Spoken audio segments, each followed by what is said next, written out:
Okay.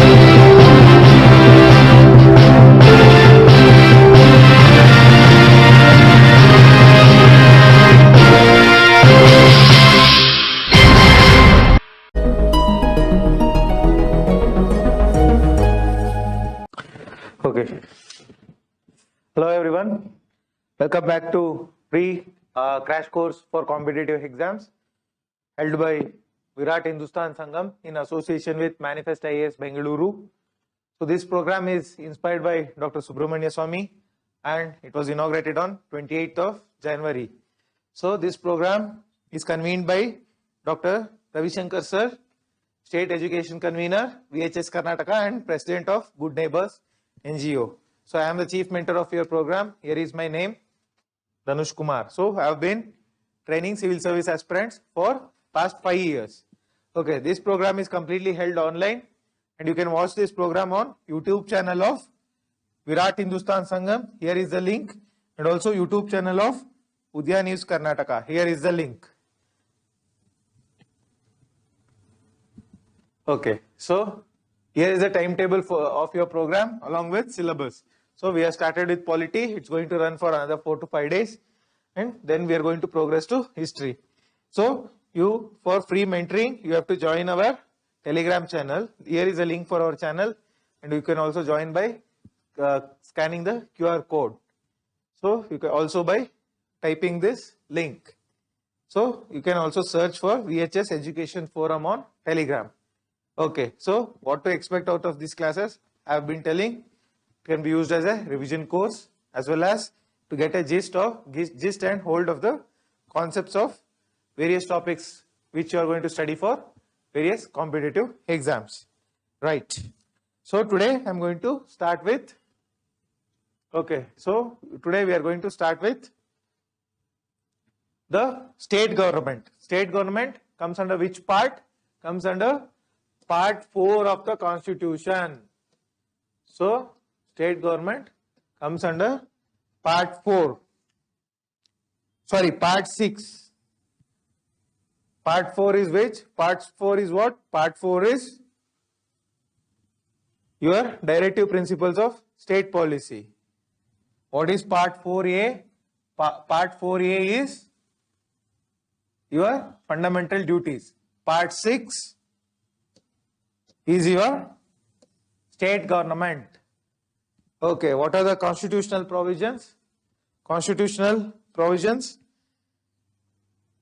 Okay, so the entire state government comes under the Part 6 of the Constitution. So first we are going to start with the concept of or the office of governor. So it is the most important office when it comes to the state government. Okay, what are the articles which are going to deal with governor? It is starting from Article 153 goes up to Article 167 under Part 6 of the Constitution. Okay, so there is no office of vice governor. So governor is similar to what? Governor is similar to the office of president at the center. However, like vice president, there is no office of vice governor. Okay, so the first concept is appointment of governor. So how the governor is appointed? Governor is not elected, rather governor is appointed. Who appoints the governor? It is the President of India who appoints the governor. He is a nominee of the central government. He is an agent of the central government. That is why whenever Prime Minister comes to any state, governor goes to receive him. So it is a protocol to receive the Prime Minister because he is the agent or nominee of the central government. Okay. So draft constitution. So the draft constitution, who drafted? By Dr. B.R. Ambedkar. It provided for direct election of the office of governor. However, later on, it was removed. Direct. So there are various disadvantages of having a office of having the direct election of office of governor. What are the disadvantages? So here is, it is incompatible with parliamentary system of democracy because you elect a governor, you also elect a chief minister. So there will be a tussle. Tussle between whom? Tussle between CM and governor, because both are elected. So what they did, what the Constitutional Assembly did, they made the office of governor a appointed office. However, chief minister is elected. Okay. Next. So having an elected governor is also against having this kind of system. That is, the appointment system enables the center to have a control over the state affairs. So that is, having the central control of center over the state affairs can be enabled by office of governor. That is why you see many bills and many acts would be reserved by the governor for the consent of the president. Okay. So these are the disadvantages of having a direct office of governor, that is elected office of governor. So what are the conditions for having a governor's office? So the first condition is he should be a citizen of India. So he should be a citizen of India. Second condition is he should be he should have completed 35 years of age. Just like the office of president, the office of governor, the person should have completed 35 years of age. So there are other conditions also. So he should not be a member of House of Parliament or state legislature. He should not be a member of Lok Sabha, Rajya Sabha or state legislature.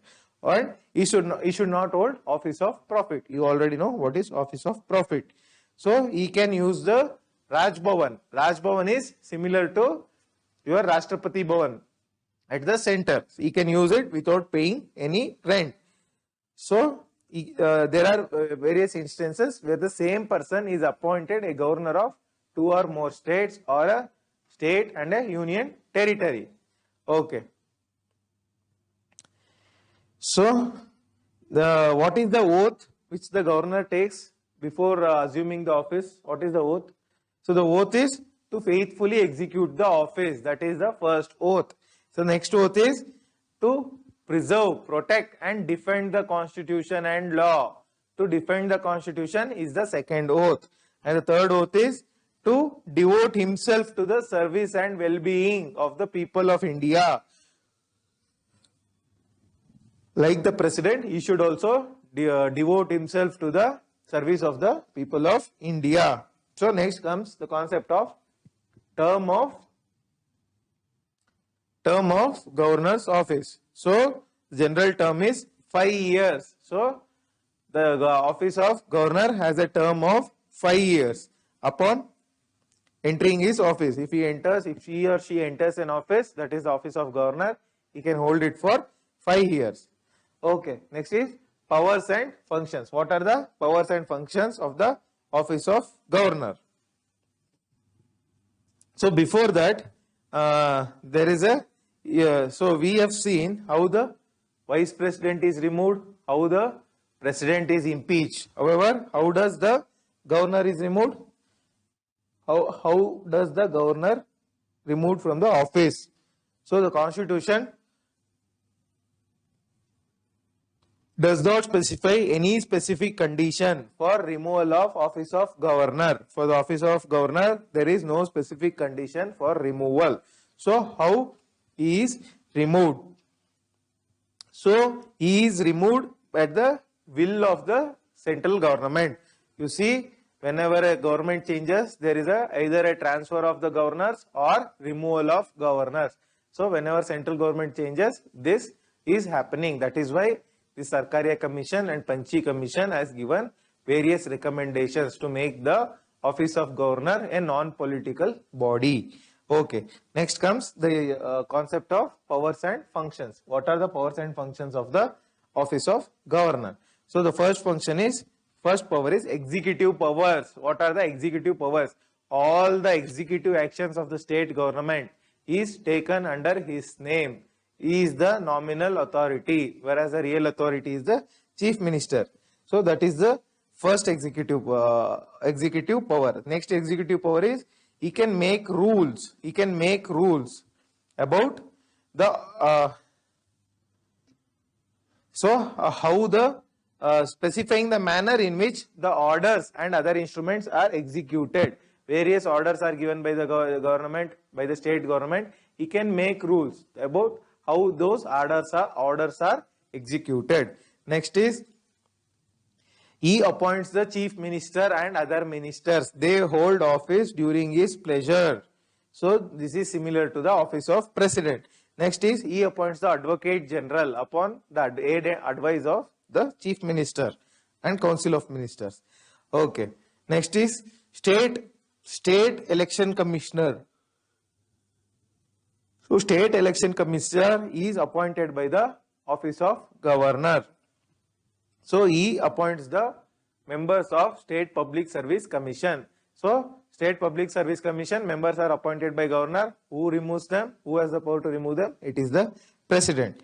Okay, these are certain executive functions of the executive powers of the governor. What are the legislative powers? Whatever act passed by the state legislative assembly and council, it is signed by, it gets enforced only after the governor signs it. So he can summon and prorogue the state legislative assembly. You know already what is summoning and proroguing. I have discussed it in the chapter of parliament. Next is, so he addresses the state legislative assembly at the beginning of the first session and also every year, first session of the year. So now budget session is going to happen. So the governor is going to address the sessions. So he can send the messages. He can send messages to the houses of the state legislature. He can appoint any minister of the state legislative assembly. Sorry, he can appoint any member of the state legislative assembly as a speaker when both the speaker and deputy speaker offices lie vacant. Next is, he nominates one sixth of the members of state legislative council. So state legislative council is similar to Rajya Sabha. Only 6 states have it today. Okay.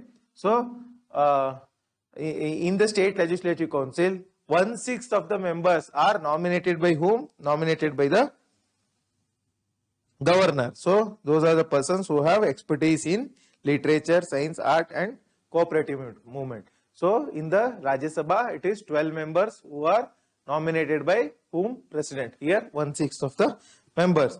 So he decides on the disqualification of the members of the state legislative assembly.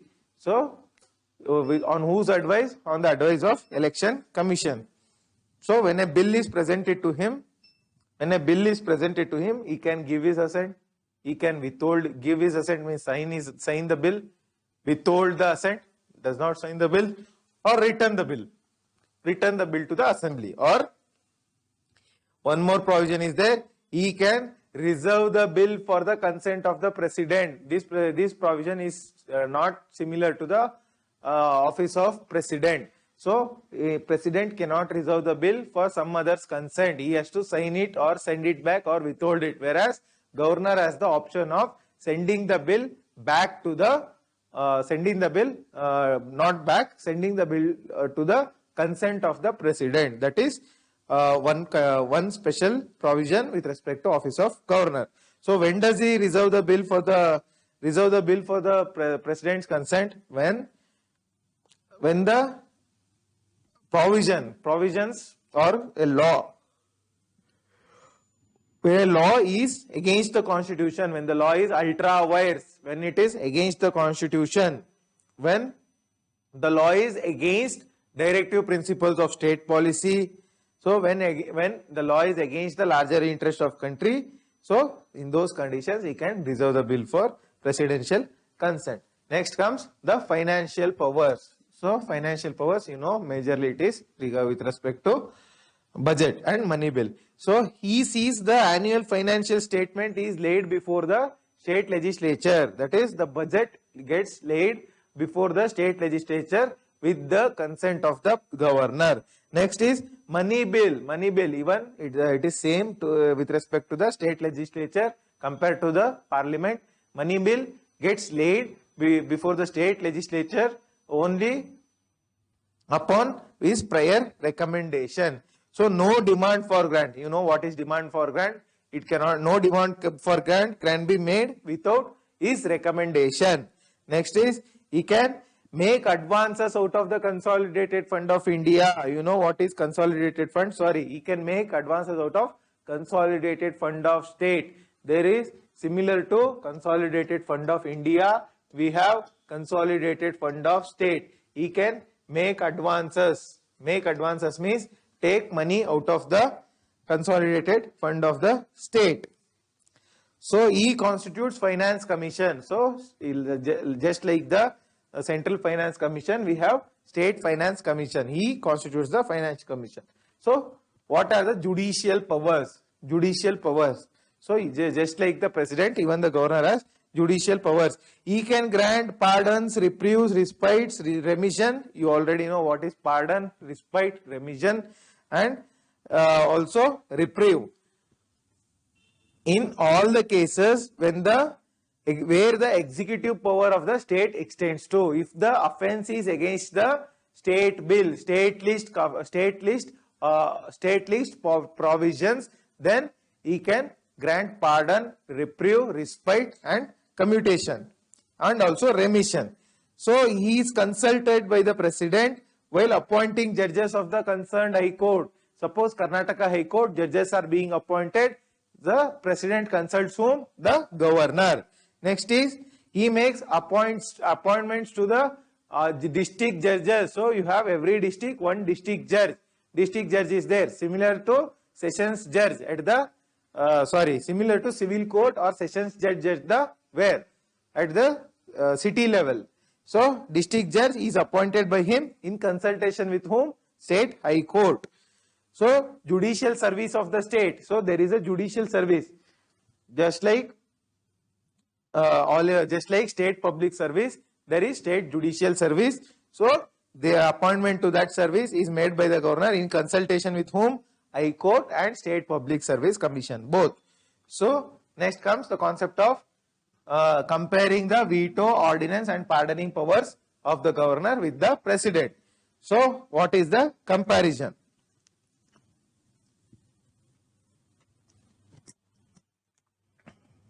With regard to ordinary bills. So President, what can he do? He may assent, he may send the bill back, or he may withhold the consent. Whereas here he can do the same things, Governor can do the same things, plus reserve the bill for presidential assent. That is the first difference. So when the state bill is reserved by the Governor, so President, when the state bill is comes to the President, what he can do? He can assent, withhold, or return. Whereas Governor doesn't have any such provision. When in regard to money bills, the President, what can he do? He can give his assent or withhold his assent. So here, even money bill, what the Governor can do? Give the assent, withhold the assent, reserve the bill for President, but not return. Even both of them cannot return. Okay. So money bill, when it comes to President, what he can do? He can give his assent or withhold his assent. Even the President cannot return the money bill of the state. So these are the differences between ordinary bill and money bill.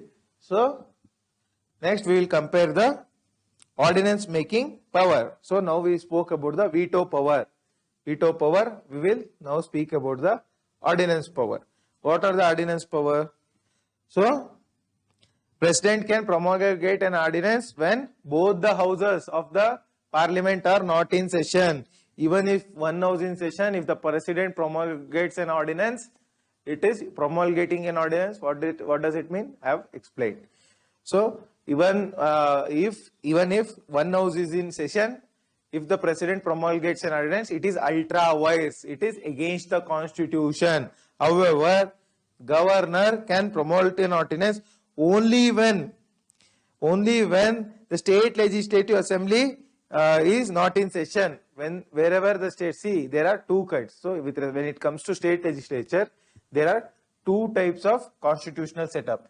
In one type of constitutional setup, there are only legislative assemblies. For example, the state of Tamil Nadu, the state of Odisha, the state of Rajasthan, they just have likewise.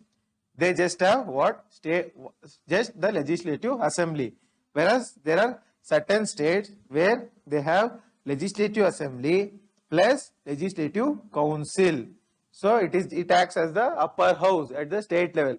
Only few states have. Why only few states? It is British legacy. British during their times introduced at the provincial level. Provinces means similar to states today. At the provincial level, bicameral legislature. Bicameral means what? Upper house and lower house. So British introduced only in few provinces. So we have in the states of Karnataka, we have in the states of Maharashtra, we have in the states of UP, what? We have bicameral legislature, that is Legislative Assembly and Legislative Council. Hope the concept is clear. So in the case, in the first case, he can promulgate an ordinance when Legislative Assembly is not in session. In the second case, he can promulgate an ordinance when both of them are not in session. Okay. So next is his ordinance making power, President's ordinance making power extends only to state union list, governors only to state list. So it has President, it has the same presidential ordinance, same effect as an act of parliament.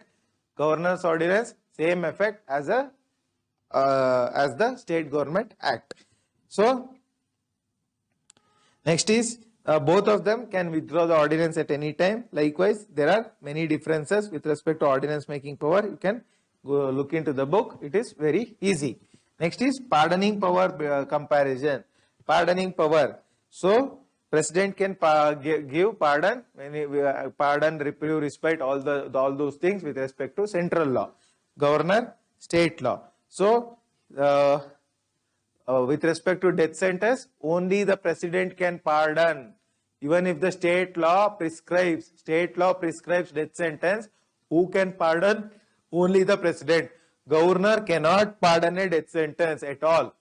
However, death sentence he can commute, reprieve, respite, everything he can do with respect to death sentence, but he cannot pardon the death sentence. So that is why the issue of Rajiv Gandhi killers, Nalini and co.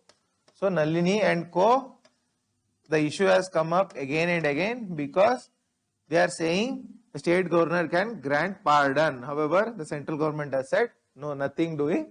State governor cannot do. It is only the prerogative of the President. That is why they are still in jail. Okay. So military court, military trial. I already told martial law, military courts. So military personnel, they are court-martialed. That is, they are not subject to normal ordinary courts. So those personnel, they are tried by the court-martialing and they can be granted pardon, reprieve, respite only by the President. However, governor cannot get into the field of court-martialing. So constitutional position of governor. What is the constitutional position?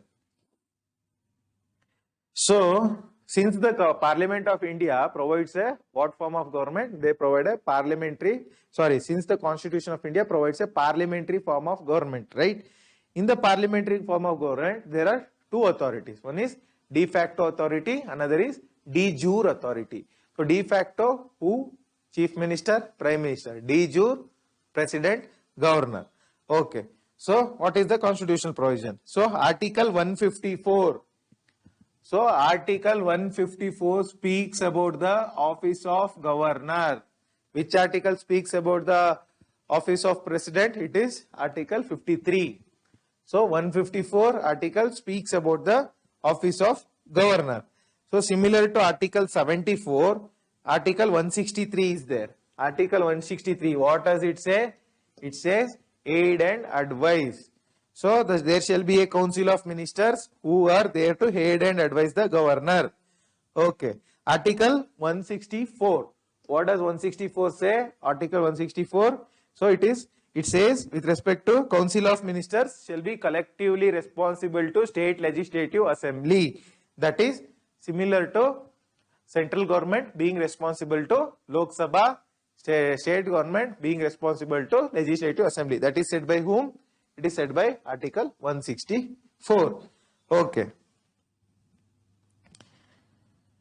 So there is one special power of the governor compared to the president. See, when it comes to president, whatever the president has to do, he has to do with the aid and advice of the Council of Ministers, Central Council of Ministers, right?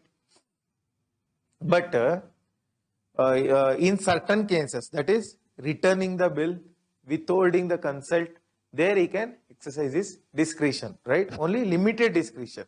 However, the discretionary power of office of governor is higher compared to office of president. So the discretionary power is larger, vast compared to office of president. So what is the discretionary power of governor? So reservation of a bill for consideration of, suppose a bill comes to the governor, he can reserve the bill for president. No, he need not ask anybody. Okay, that is his first discretionary power. With respect to imposition of president rule, which article? Article 356. He can act out of discretion. He need not ask anybody. Okay. So, and also with respect to special states, that is the state of Assam, Meghalaya, Tripura and Mizoram, their payments are made to this government, that is tribal district council. Tribal district council. So these states, AMTM, Assam, Meghalaya, Tripura and Mizoram, AMTM states. So these are what states? 6 scheduled states. So with respect to 6 scheduled states, if the payments are made, he need not take the permission of State Council of Ministers. These are the discretionary powers. Okay. So, and also he has certain situational discretion. So what I said earlier was constitutional discretion, discretion given in the constitution. However, there are also situational discretion based on the situation. In what situation? Appointment of a chief minister when there is no clear-cut majority. When there is a hung assembly, he can appoint a chief minister at his discretion. That is why in the Karnataka government, even though the coalition politics 2009 after 2018 election, even though the Congress and the JDS tried to form a coalition, since there was hung assembly, the governor Vajubai Rudabai Walaji appointed whom? Appointed Sri B.S. Yediyurappa in the first instance. However, unfortunately, Yediyurappa sir could not prove majority, so he resigned after 13 days. Okay. Okay, these are certain, and also dismissal of Council of Ministers when they lose the majority. There he has the situational discretion. Next is articles with respect to governor. What are the articles? So the important articles are Article 153, it speaks of governor of state. Article 163, 153, 163 and 164. These are the articles important with respect to office of governor. Also you can take down Article 200. Article 200, what does it speak? It speaks of assent to bills. Next, Article 2, more than Article 200, you can strike down Article 200. Article 201 is important. What does 201 speaks about? Article 201 speaks about reservation of bill by the governor for presidential assent. Okay. So this is with respect to the office of governor. Next we are going to move to the most important office at the state level, that is the office of chief minister. It is the de facto office at the state level. So what are the, okay, how does a chief minister appointed? So chief minister according to Article 163 is appointed by the governor. He is appointed by the governor and he holds an office at the pleasure of the governor. So this doctrine of pleasure is important. Pleasure doesn't mean own whims and fancies. Rather, it means what? Pleasure means, so as long as the chief minister holds majority, the governor cannot touch him. Only when he loses majority, the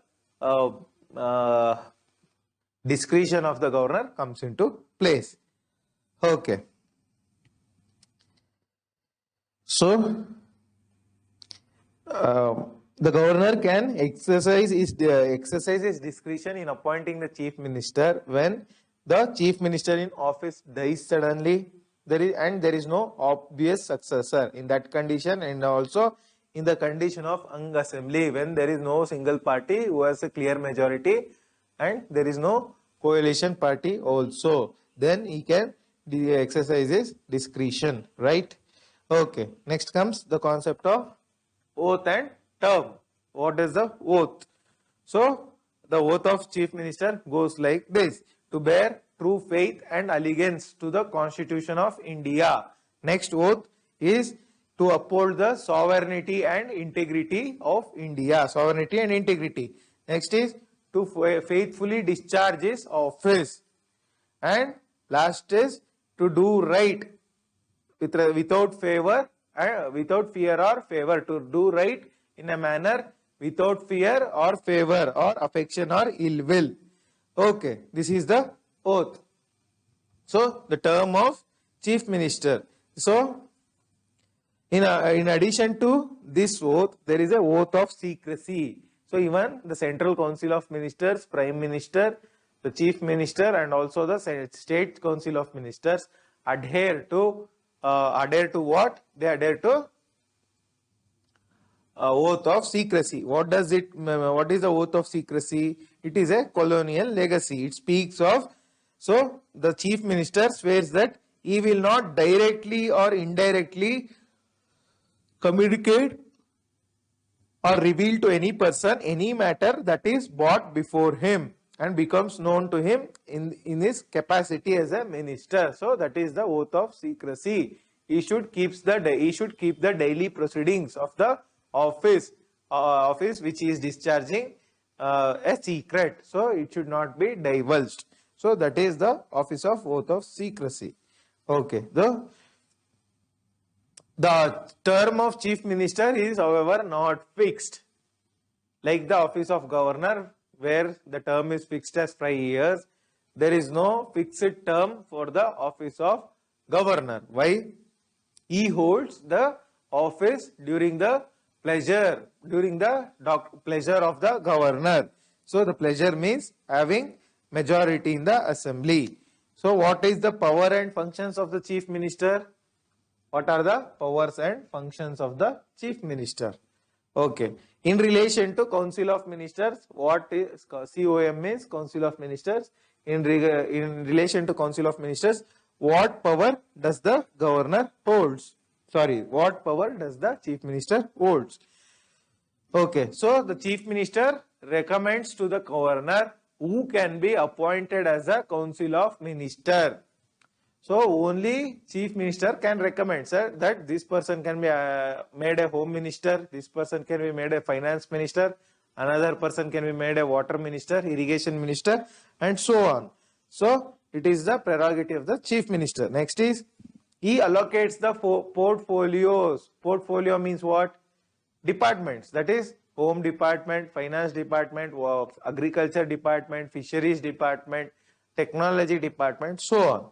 So he can ask a minister to resign. When the chief minister is dissatisfied with the performance of a minister, can ask him or her to resign. So he presides over the meeting of Council of Ministers. So, and also he brings about the collapse of Council of Ministers by resigning. That is what does that mean? So we have a Council of Ministers at state, right? So when the chief minister resigns, when the chief minister steps down, entire Council of Ministers steps down. They need not individually go and submit their resignation to the governor. Okay.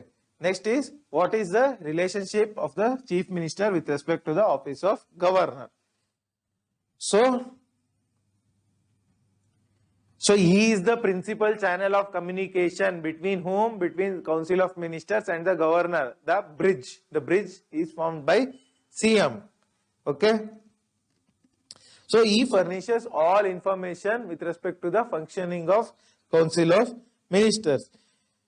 So the Chief Minister advises the to the Governor with respect to the appointment of important officers like chairman and members of State Planning Commission and Election Commission. Okay. Next is the concept of relation of Chief Minister with State Legislature. So he is the head of the Legislative Assembly, right? So with respect to State Legislature, he is the leader of the House, not the head of the Assembly. The term is leader of the House. He is the leader of the House. Okay. So he advises the Governor with respect to summoning and proroguing of the Legislative Assembly. State Legislature summoning, bringing that is starting a session, ending a session. Who advises to the Governor? It is the Chief Minister. Next is he can recommend the dissolution of State Legislative Assembly. So Karnataka Legislative Assembly has 224 members. So if the entire Assembly has to be dissolved, ended, the Chief Minister can go and ask the Governor to dissolve. Okay, there are certain other functions also. The Chief Minister is the Chairman of State Planning Commission, similar to Central Planning Commission, which is Niti Aayog now. He is the member of Interstate Council. He is the Chief Spokesperson of State Government. So he is the Chief Spokesperson of the state. Okay, state government. So he is the political head of the services. All your IAS, IPS, everybody comes under the rule of Chief Minister. Okay. So next is what is his relationship with the Governor? Relationship of the Chief Minister with the Governor. Which article speaks? There are 3 articles. You know, 163, that is aid and advice. 164, that is collective responsibility of the Council of Ministers. So you know what is collective responsibility. Collectively, all the Council of Ministers are collectively together. They are responsible. Responsible means what? They must be answerable. They must be answerable to the state legislature, that is Legislative Assembly. If they lose their majority, they have to resign. Okay. So 163, 164. 164 speaks of appointment of Chief Minister and other ministers, and also doctrine of pleasure, and also the concept of collective responsibility. So there is one more article, Article 167. What does 167 say? Similar to Article 78. So in 167, the Chief Minister communicates to the Governor all the decisions of the Council of Ministers. All the decisions of the Councils of Ministers, who communicates? It is the Chief Minister. So what are the important articles when it comes to Chief Minister? So it is Article 163, 164 and 167. These 3 articles are important. Next is the topic of State Council of Ministers, similar to the Central Council of Ministers. So why State Council of Ministers? Because we have follow a parliamentary form of government even at the state level, similar to the central level. So which are the articles which deals with the State Council of Ministers? Majorly it is Article 163, similar to CM, and Article 164, which is also similar to the CM. Okay. So what are the constitutional provisions? Article 163. So the Council of Ministers aid and advise. So there shall be a Council of Ministers who aid and advise to the Governor. That is the first provision of Article 163. Very, very important. So the Governor has to follow the aid and advise except where he has to act out of discretion. I already discussed what is discretion. That is own will. He need not ask the permission, or he need not depend on the aid and advice of the Council of Ministers. He can take action on his own will. Okay. So when this the governor can act in discretion at times. That is also given in Article 163. So the Article 163 also speaks about the advice. So I already said aid and advice is given by Council of Ministers to whom? Governor. That cannot be inquired by whom? The courts. Any court cannot inquire. Next, Article 164. So Chief Minister and other ministers are appointed by whom? Governor, and they hold office during the pleasure. So during the pleasure of the governor, right? Okay. So here one concept is important. In certain states, state of Chhattisgarh, Jharkhand, Madhya Pradesh and Odisha, in these four states, Chhattisgarh, Madhya Pradesh, Chhattisgarh. So these were one state at one point of time, Bihar and Jharkhand. In these states, there should be a tribal welfare minister. So that is also given in the Constitution by an amendment in 2006. Amendment number not important. So 164 also speaks about the Council of Ministers. The Council of Ministers does not exceed 15%. So similar to the central level, 15% of the state legislative assembly, right? So Karnataka has 224 ministers, 15% is 224 MLAs. So 15% is how much? 10% is 22, 22 plus 11, approximately 34. Okay. So not more than 34 ministers can be there in Karnataka Legislative Assembly, right? Okay. So also it speaks about, so 164 also speaks about defection. Defection you already know. It happens at state level. 164, the person is debarred from holding a post of minister.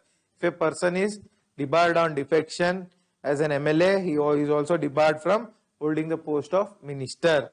Okay, next is the concept of the ministers hold during office during pleasure of governor. That is one thing. And the last concept is holding the office during the, the Council of Ministers are collectively responsible to state legislature. Collective responsibility you already know. Council of Ministers are collectively responsible to state legislature. Next is Article 166. What does it speak? It speaks of conduct of business of government of state. So here conduct of business, how the state government is conducted, how the administrative machinery is run on a day-to-day basis. So the first provision is all the executive action of the government is taken in whose name? In the name of governor. Orders and instruments are signed by the whom? Governor, in the way he prescribes. That is the second provision. So while signing the orders and instruments, the governor makes specific rules as to how the order and instruments are signed. Okay, order and instruments, it is a order of the state government, or instrument means it might be a law. So the governor says in this particular way only I am going to sign. He makes the rules about how the orders and instruments are signed. Okay, next is Article 167. What does 167 speaks about? I already told, to communicate to the governor all the decisions of the Council of Ministers. Article 177, what does it speak? Not very important. So it says, it speaks about the rights of ministers as respects the houses. Sorry. So every minister has a right to speak. So right of minister with respect to the houses. Every minister has a right to speak in the house. That is the under Article 177. So nature of advice by minister. What is the nature of advice? So Article 163 speaks of what? Council of Ministers aid and advice, right? So in 1971, so this advice, so aid and advice, whatever the whatever the aid and advice given by the Council of Ministers, it cannot be questioned by any court. Court cannot go into what advice the Council of Ministers are giving to the governor. So that is very, very important. So nature of advice is courts are debarred. So next is concept of appointment of ministers. Appointment of ministers.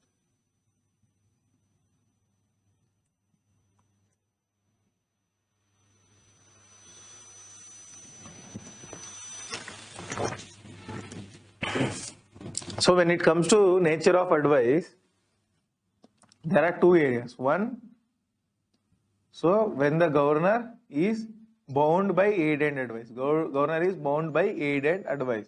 In next is governor can act out of discretion. These are the two dimensions, right?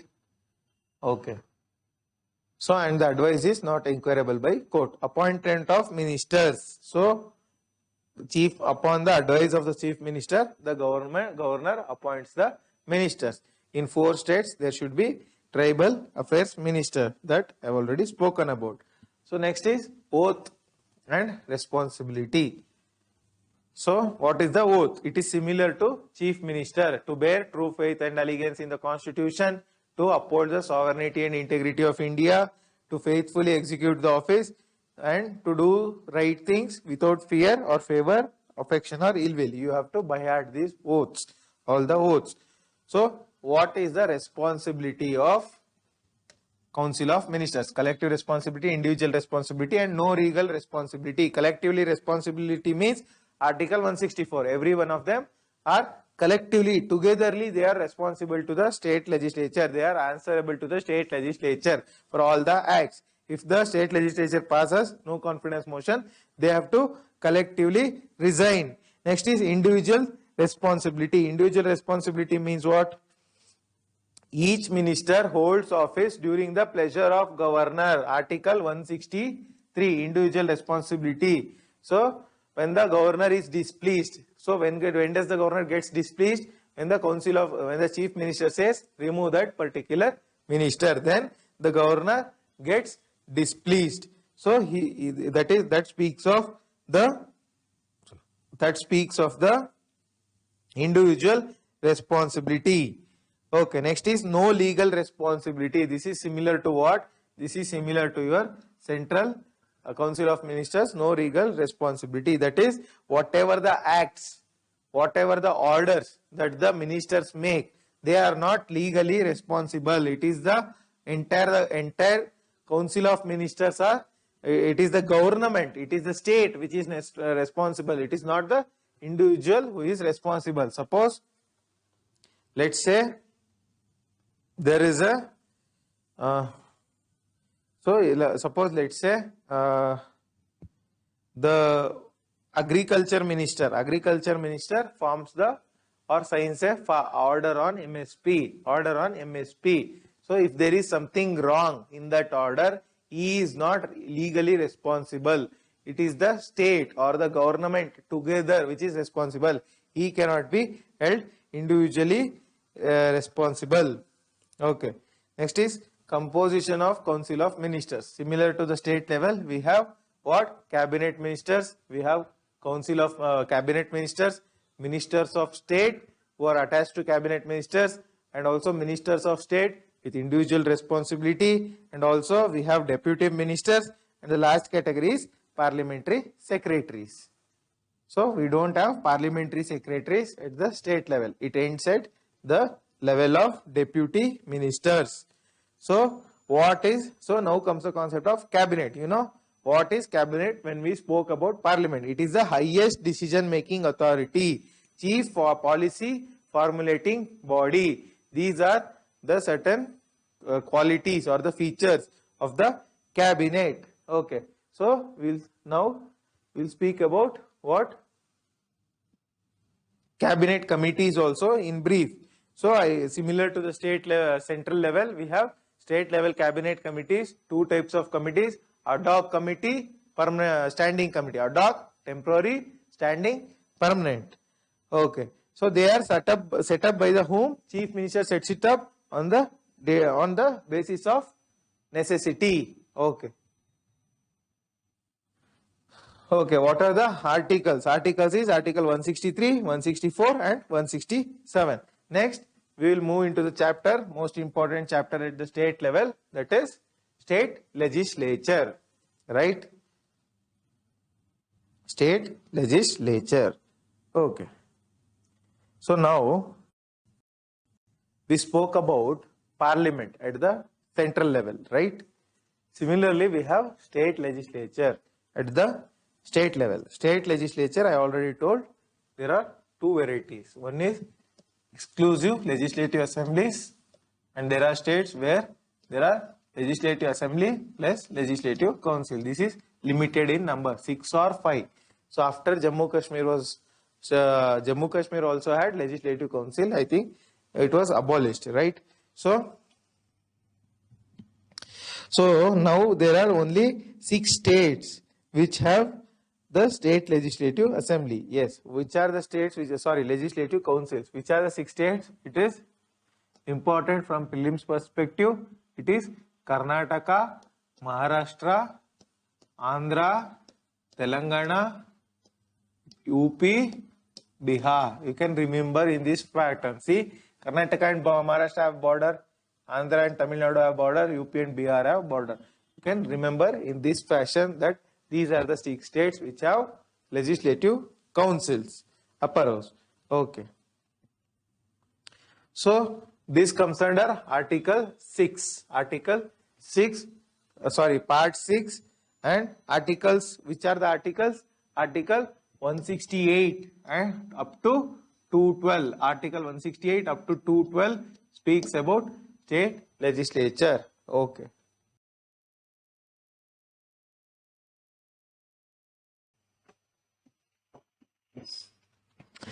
Okay. So when it comes to state legislative council, how are they formed? This time means there was a question with respect to state legislative council. Is it really necessary?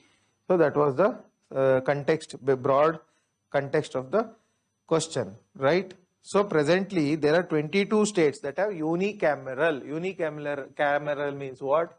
Only legislative assembly. Bicameral means this. Unicameral legislature.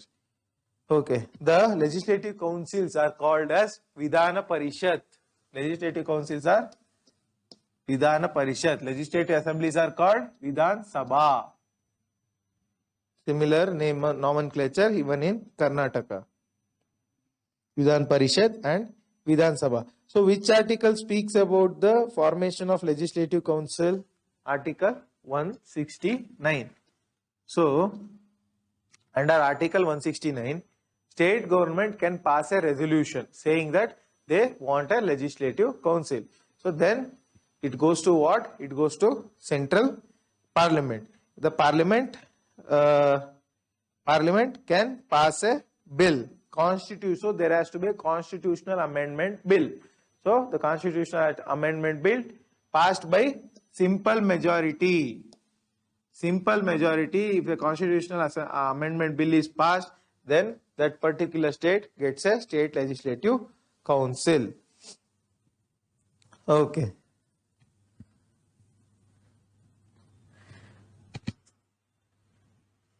So composition of organization of state legislature.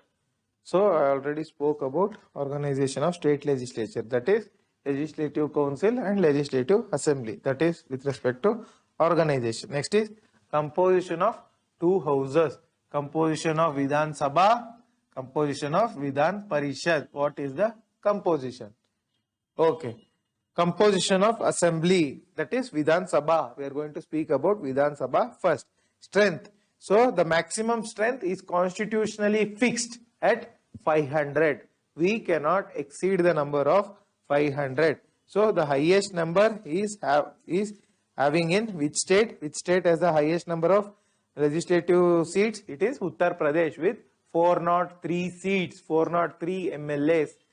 Okay, Karnataka has just less than, approximately half of UP. UP is a big state. Okay. So the minimum strength of legislative assembly is what? It is 60. So maximum is how much? 500. Minimum is 60. So there are certain special cases. In the case of Arunachal Pradesh, Sikkim and Goa. Sikkim, Goa, Sikkim, Arunachal Pradesh. In these three categories, the minimum strength can be 30 because there the population is less. So in case of Mizoram, it can be 40. Minimum strength is 40. And in case of Nagaland, it is 46. Nominated members. So nominated members, the Anglo-Indian community nomination can be done. However, this was removed by recent Amendment Act in the Constitution. No more representation for Anglo-Indians either in Parliament or in state legislature. Okay. Next is territorial constituencies. Territorial constituencies. So what is territorial constituency? Similar to the state government. Sorry, it is similar to the Parliament. Parliament is divided into MP constituencies. State Legislative Assembly is divided into what constituencies? Into MLA constituencies.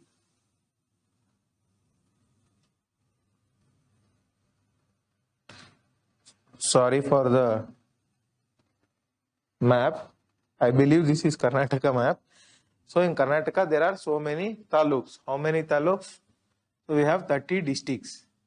So there are so many individual districts. So there are so many taluks, right?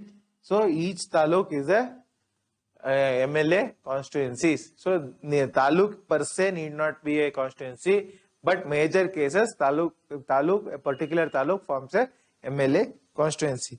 Who demarcates it? It is the Delimitation Commission. I have already spoken what is Delimitation Commission. Okay. Readjustment after each census. After each census, once in a decade, the readjustment of seats, that is demarcation of constituencies, take place, right? So, what is the readjustment? Total number of seats in the assembly of each state and also division of each state into territorial constituencies. That is, suppose Karnataka now has 224 seats. So, after each census, this number can be increased or decreased. And also, we have demarcation of constituencies. That also varies after each census based on population. Okay, so right now until 2006 we have seized or we have locked that no changes in the constituencies. From 1976 there is no change in the constituencies. So reservation of seats for SCs and STs, you know, we have reserved constituencies for the deprived sections. SCs and STs have their own constituencies which get rotated among the constituencies. So in those constituencies, only the members from SC community or ST community can contest the election. No other member can contest. Why it is done? It is done to politically empower those communities. Right? This is with respect to composition of assembly. So next comes composition of council. Only 6 states have council. Right?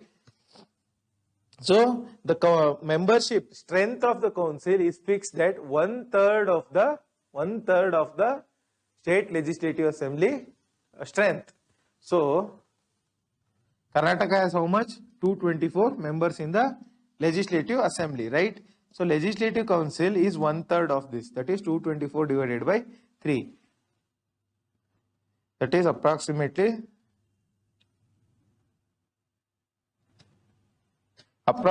75 seats, okay, in the Karnataka Legislative Council. So in the Legislative Council, the minimum strength is fixed at 40 in the Constitution. Maximum strength is not fixed. It is 1/3 of State Legislative Assembly strength. So how the election takes place to Legislative Council?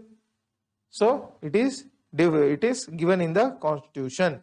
So 1/3 of the members of council comes from local bodies. Local bodies means what? Municipalities and panchayats.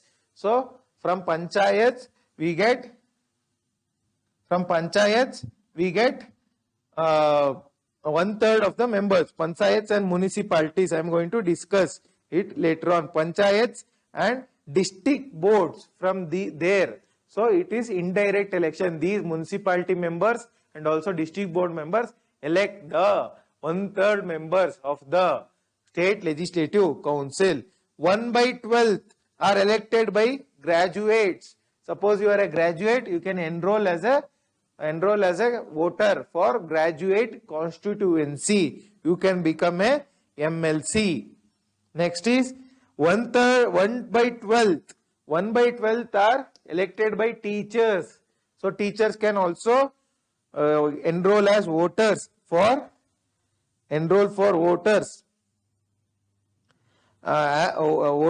teachers constituency. Okay, next is 1/3 are elected by MLAs, that is members of Vidhan Sabha. They can elect 1/3 of members. So the remainder, so whatever the remaining is there, that is how much? Okay, that is nominated, that is 1/6. 1/6 is nominated by the governor. Okay, duration of the two houses. So this is 5 years. This is no duration. This is a permanent house. However, members has 6 years of tenure. Similar to Rajya Sabha, right? So the duration of legislative assembly is how much? 5 years, right? Okay. So it can be terminated before if the government falls, if the majority is not there. Okay. So if the government falls, if the assembly is dissolved, the re-election should be held within 6 months. Re-election should be held within how many days? Within 6 months. Next is duration of council. So it is similarly to Rajya Sabha. It is 6 years for the members, and it is a permanent house. So permanent house, it is not subject to dissolution. Membership of state legislature. What are the qualification, disqualification, oath, and other things? So qualification: he must be a citizen of India. He must subscribe to a oath. Oath, what is the oath? To uphold the integrity and unity, sovereignty and integrity of India, and to bear true faith and allegiance in the constitution. So with respect to council, if he has to become a legislative council member, he must be 30 years. If he has to become a legislative assembly member, he has to be 25 years. Next is he must possess other qualifications. Or where these other qualifications are given? It is given in Representation of People Act 1951. It has given the other qualifications. What are the other qualifications? So a person getting elected to legislative council must be the resident of the particular state. Suppose a person is getting elected to legislative council of the Karnataka legislature, then he must be a elector of Karnataka. Okay. Next is,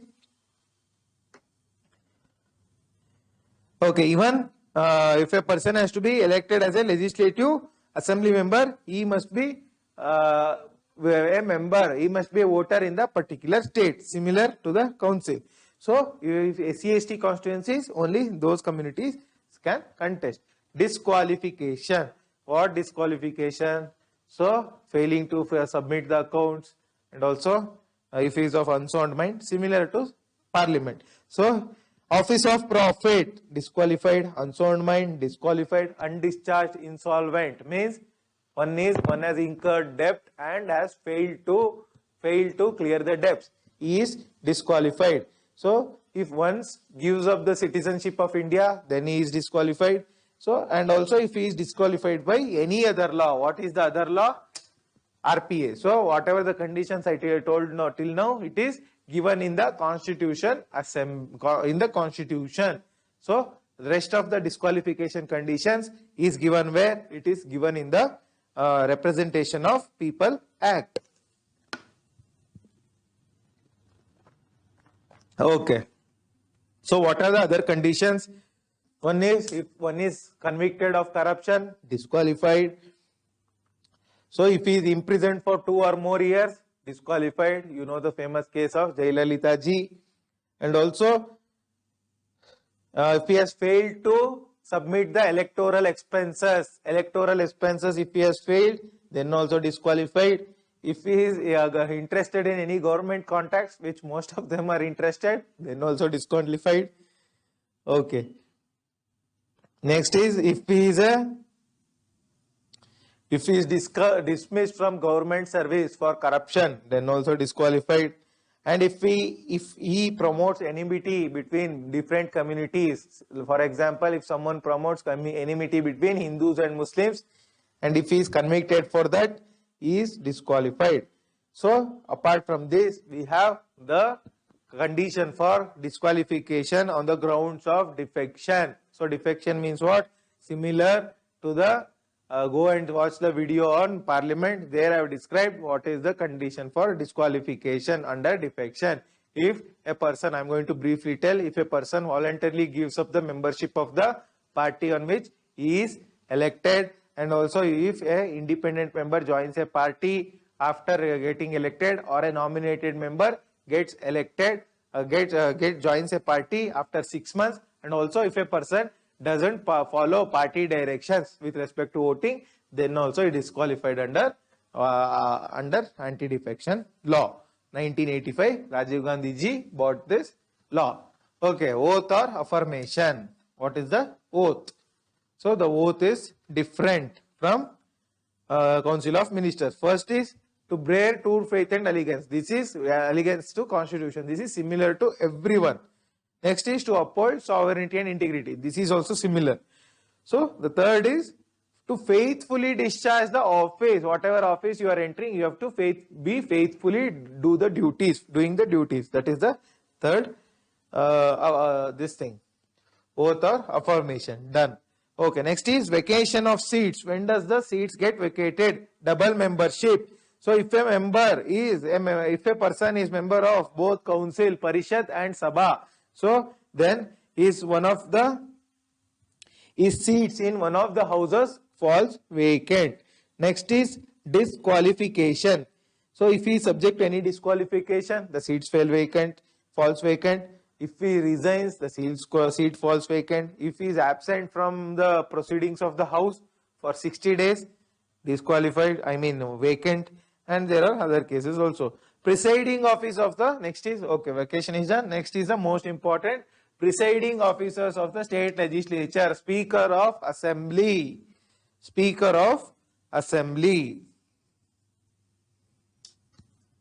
Okay. The Speaker is elected by whom? Elected by the members of the state legislature among themselves. Okay. So, suppose there are 224 members. There are 224 members in Karnataka Legislative Assembly.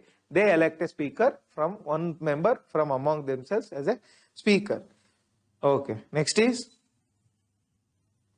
So when he ceases to be a member, when does he cease to be a member of the? When does the speaker ceases to hold his office?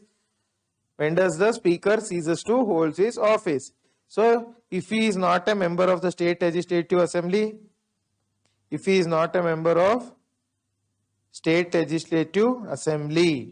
he ceases to hold the office of speaker. If he is removed by the resolution, so if the resolution is passed to remove him, then also he ceases to hold office. Then also if he resigns, then also he ceases to be a speaker. So who is the present speaker of Karnataka Legislative Assembly? It is Sri Vishweshwara Hegde Kageri sir. Okay. So what are the speaker's powers? So he maintains the order and decorum. Order, that is, the house is conducted orderly. Do they conduct it orderly? They throw chairs, remove shirts, shout, throw slippers, everything they do. So to ensure that all those nonsensical things doesn't happen, whose function it is? It is the speaker. So he is the final interpreter of the constitution and rules of procedure. So constitution and rules of procedure, who interprets finally in the house? It is the speaker. Next is, he adjourns the house in the absence of quorum. So you know what is a quorum. When the quorum, that is less than 10% of the members are present, then the speaker adjourns the house. Okay. So similar to the Lok Sabha speaker, he does not vote in first instance. However, tying of votes, that is equal votes, so he does a casting vote. Exercises a casting vote. So he can hold a secret sitting. So secret sitting. So rest of the provisions are similar to the provisions of the central speaker. What is the role of deputy speaker? So whenever the speaker is not there, deputy speaker chairs the assembly meeting. So he is not a subordinate office, it is a separate office. So he is elected by among the members by themselves. Okay. So how is the speaker removed at the state legislative assembly? It is by effective majority. What is effective majority? So Karnataka has 224 members. You know this. Half of this is 112. So simple majority is different from effective majority. Simple majority is the number of persons present and voting. On that day, how many persons are present among the present members who are all voting?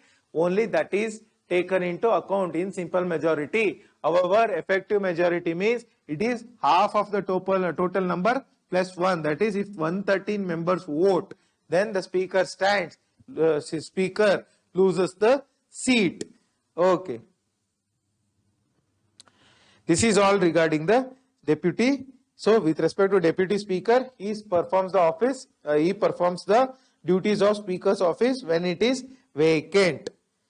Okay. So similar to Lok Sabha's panel of chairpersons, that is panel of speakers.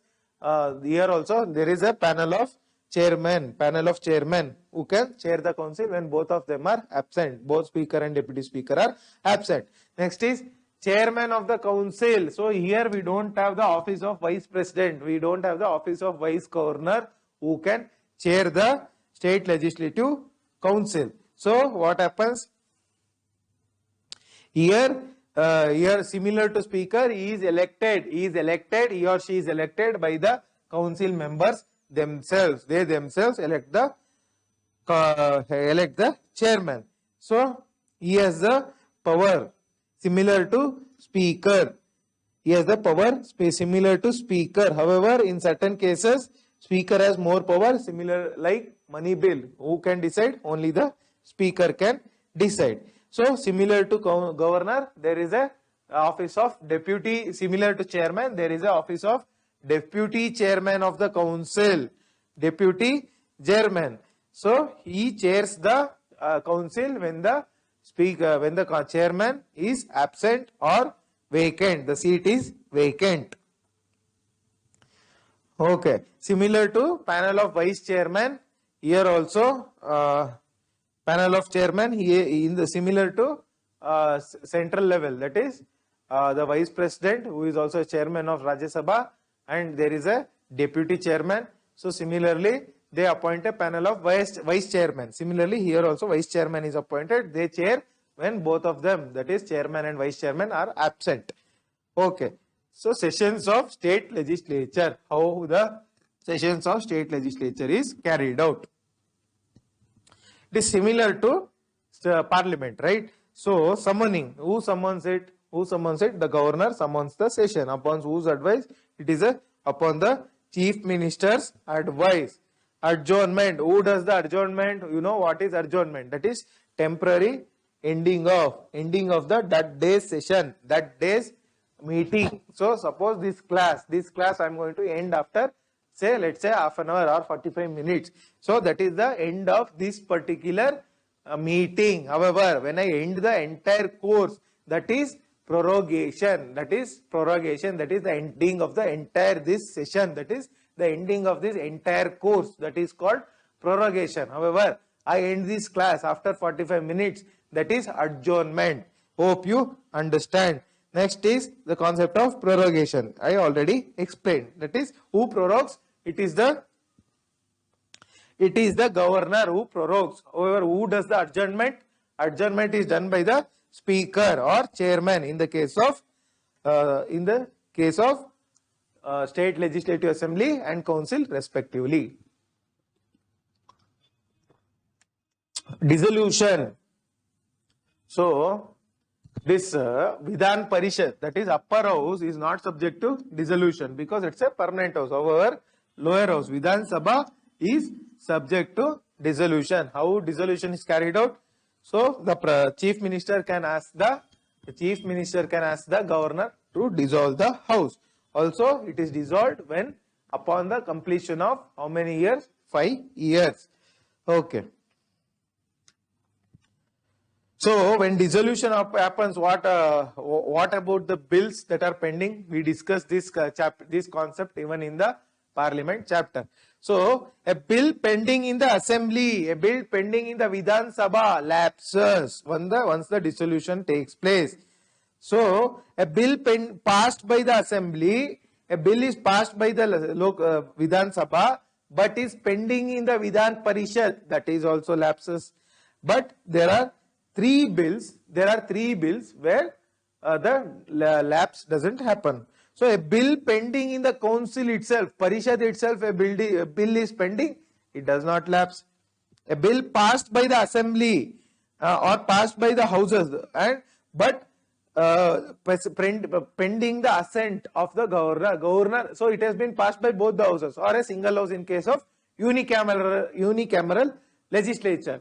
So it is the governor's assent is pending, then the bill doesn't lapse.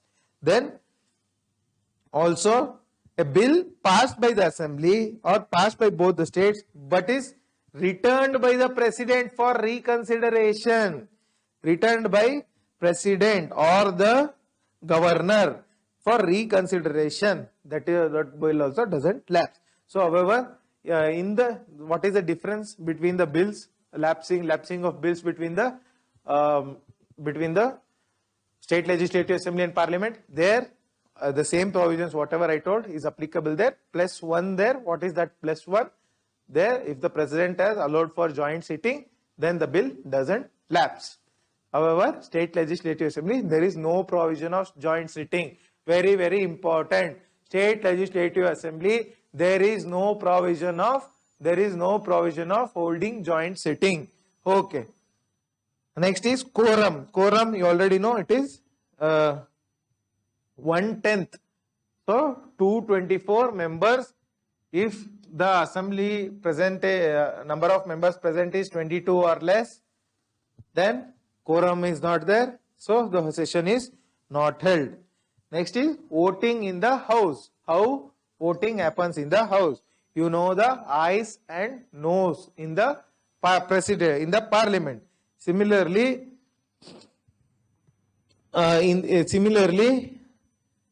it happens in the state legislative assembly also.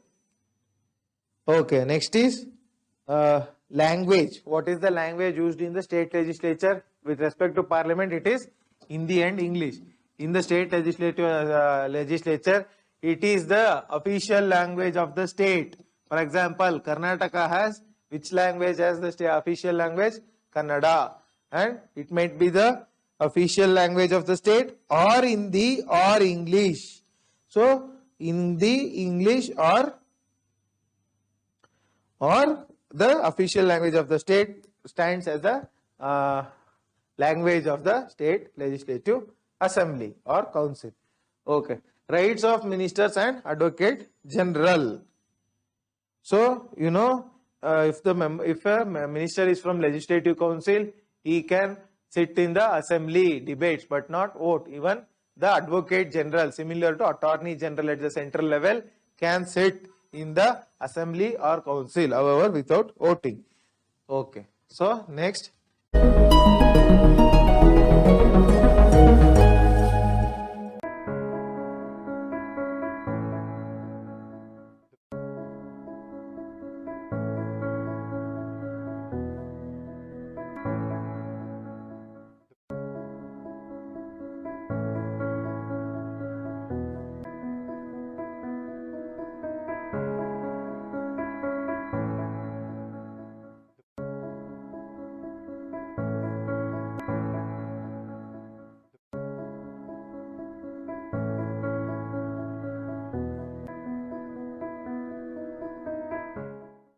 we are going to move towards legislative procedure in the state assembly.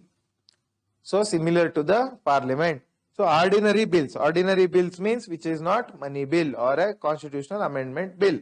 Okay. So here in the state legislature, there is no provision of introducing the constitutional as amendment bill. Okay. Bill in the ordinary bills. So when a bill is taken up by either the assembly, either the parishad or the sabha. So Vidhan Parishad or Vidhan Sabha, either the assembly or the council. So what happens? It goes through 3 reading. So a bill can be introduced either by a minister or a private member. It goes through 3 readings, right? So similar to the central level. So first reading, general discussion. First reading, the bill is just tabled. Second reading, detailed discussion. Thereafter, it goes to the first reading, presenting. Second reading. After that, it goes to the committee. Then comes back from committee. Second reading happens. Then after the second reading, third reading, either the bill is accepted or rejected. Ayes or noes. Okay, so after this, once the bill is passed by the first, either the assembly or the council, it is sent to the second house. Second house means either the upper house or the second house with respect to the originating house. So there also it goes through 3 readings. Why so many readings? 3 plus 3, 6 readings. Because of detailed deliberation. Detailed deliberation means detailed discussion has to take place before a bill has to be passed, so that there is no wrong. There is no wrong in the bill. So bill in the second house. So after the bill is second house, it is presented to the governor. Governor, what can he do? He can assent, he can withhold, he can return, or he can reserve it for the president's assent. Okay. So with respect to the council, there is there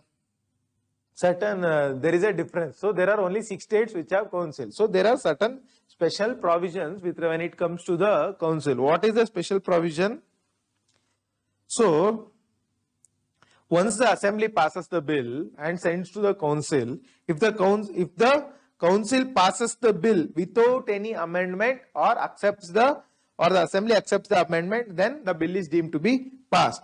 However, if the assembly rejects the amendment, so council, suppose let's say, has made an amendment, or the council rejects the bill altogether, then there is a deadlock. How the deadlock is resolved at the state level? How the deadlock is resolved? So here, if the council rejects the bill or passes the bill with amendments not accept to the assembly, so okay, here one provision is there. If the assembly rejects the amendments suggested by the council, so bill is passed by the assembly first. It goes to the council. Council adds certain amendments and sends it back to assembly, or it rejects the bill altogether. Two options. If it rejects the bill or sends it back to assembly with some amendments. So if it rejects the bill, or if the assembly rejects the amendment, so the council might reject the bill altogether or send to the assembly with some amendments. If the assembly also rejects those amendments, so then deadlock happens. So then there is a waiting period of 3 months. So assembly gives 3 months to the council. Within 3 months you have to pass the bill. So if after the 3 months lapse, if the council rejects the bill again, or passes the bill with amendment, so if again they reject the bill or again they add the amendment which is not acceptable to the assembly, then within 1 month, if they do not pass the bill, then the state assembly can repass the bill again. Then state assembly can override the council. This is the very important word, override the council. That is, first instance, 3 months waiting period is given for the council to pass the bill. So if they don't pass it within 3 months, then 1 more month is given. Even in that 1 month also they don't pass, then assembly overrides the council. So assembly's will is made to be overpowering over the council. This is not similar with respect to the Lok Sabha. Lok Sabha cannot override the Rajya Sabha, right? So therefore the ultimate power of passing an ordinary bill lies with whom? It lies with the State Legislative Assembly. Okay. So next comes the stage of assent of governor. So later on, governor may assent, he may reserve it to the presidential assent. So what the president do? He may assent the bill, he may reject, he may withhold the bill, he may return the bill. So similar, assent of the president. If he assents, it becomes an act. So then money bills also there.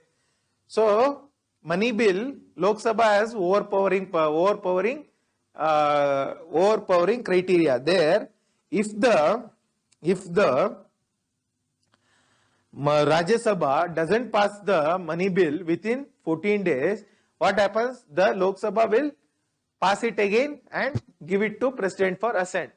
Similarly, so in the only money bill, they have overpowering. Here, Legislative Assembly, even ordinary bill, 4 months, they can overpower. Money bill, 14 days, they can overpower. Similar to Parliament. Okay. Money bill is introduced. Money bill cannot be introduced in Legislative Council, similar to central level. So money bill is passed by Legislative Assembly. It is given to the council for assent. If the council doesn't do anything or rejects or amends, then they cannot amend. If they reject or doesn't do anything after 14 days, what they do? So after 14 days, the bill is deemed to be passed by both the assembly and council. 14 days happens, council doesn't do anything, then the money bill is deemed to be passed by both of them. So at the max, they can hold it for 14 days. That's all. Okay. So it is present to the governor. Governor can give his assent or withhold. He cannot return, or he may save it to presidential assent. Okay. Next is comparison with Parliament. Parliament comparison. Ordinary bill, money bill. What are the comparison? So my ordinary bill can be in the Parliament, can be introduced both the houses. Legislature, both the houses, it can be introduced. So ordinary bill, Parliament, it can be introduced by a minister or private member. Similar in the state. So in the ordinary bill, it passes through 3 readings. Here also 3 readings. So it is deemed to be passed when both the houses pass it. Where here it is deemed to be passed when state legislature passes it. When the state legislature, when both the houses have agreed to the bill. Okay. So it is deemed to be passed when both the houses have passed it in the Parliament. Here also, if both the houses are passing the bill, then it is deemed to be passed. However, in the case of deadlock, Parliament, there is a provision of deadlock, provision of joint sitting. Here there is no provision of joint sitting. Why? Because they can override after 4 months. There is a provision of 4 months, 3 plus 1. Okay. So this is with respect to ordinary bill. Money bill, what is the difference? Cannot be introduced in Rajya Sabha with respect to Parliament. Here also cannot be introduced in Council. So here it is introduced, Parliament introduced by presidential recommendation. Here governor's recommendation. So only the minister can introduce. Here also minister can be, only the minister can introduce. So here only the Rajya Sabha can hold it for 14 days. Here also 14 days. Similarly, there are many differences given in your book. Lakshmikant, you can go through. Next is position of Legislative Council. What is the position of legislative? Equal and unequal. However, Rajya Sabha has equal, unequal and more equal. That is, has more power than Lok Sabha. Where all more power? When All India services have to be formed, and when the constitution has to form a bill with respect to a state list. With respect to state list, there they have overpower. So equal with assembly, where does the legislative council has equal powers with assembly? First is with respect to ordinary bills. Ordinary bills, council has equal power. Approval of ordinances, it has equal power. Both of them have to approve. Next is selection of ministers, can be done in from both the houses, and also, so these are the areas where they have equal powers. Next is unequal with assembly. Where does the council has unequal powers with the assembly? Okay. Money bill, only assembly can take a call. Council cannot do anything. So council, what they can do, at the max they can hold it for 14 days. So next is money bill or not can be decided only by the speaker. Chairman of council doesn't have any power. So ordinary bill, final power lies with whom? With the assembly only. They can hold it only for 4 plus 1 month. So council cannot vote for demand for grants. Assembly can vote for demand for grants. So council cannot remove the council of ministers. Legislative council cannot remove the council of ministers. They cannot pass the no confidence motion. Legislative assembly can pass the no confidence motion. Similarly, there are many other unequal provisions with the assembly you can look into. Okay.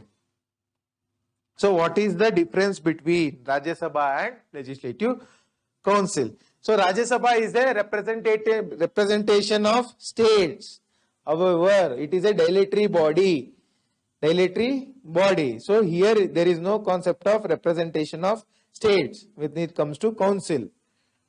So council represents heterogeneous interest. It has teachers, it has graduates, it has district members, it has legislative elected members, and also nominated members. So why council is needed? It permeates democracy. It increases the democratical principles. So more representation. It checks the hasty and defective laws. Suppose legislative assembly out of their majority they pass certain bills. So if it is hasty or it is defective, then the council can tame it. Also, council provides an option for choosing of ministers. We can choose the ministers from legislative council. It provides scope for representation of eminent people. Okay, privileges. Just like parliamentary privileges, we have state legislative privileges. What are the privileges? State legislature. So here parliamentary privileges, Article 105 is important. State legislative privileges, Article 194 is important. So privileges of state legislature are a sum of special rights, immunities and exceptions enjoyed by the House. Sum of special rights, immunities and exceptions enjoyed by the House as a total and also individual members. Okay, what are the collective privileges? Collective privileges, similar to Parliament, they can publish the reports, they can exclude strangers from its proceedings, it can make rules for its regulating its own procedure, that is how the House is run on a day-to-day basis, regulating the procedure, all those things. And it can also punish the members for breach of privilege and contempt of the House. These are collective privileges. Individual privileges, similar to Parliament, cannot be arrested 40 days before and 40 days after the session, only with respect to civil cases.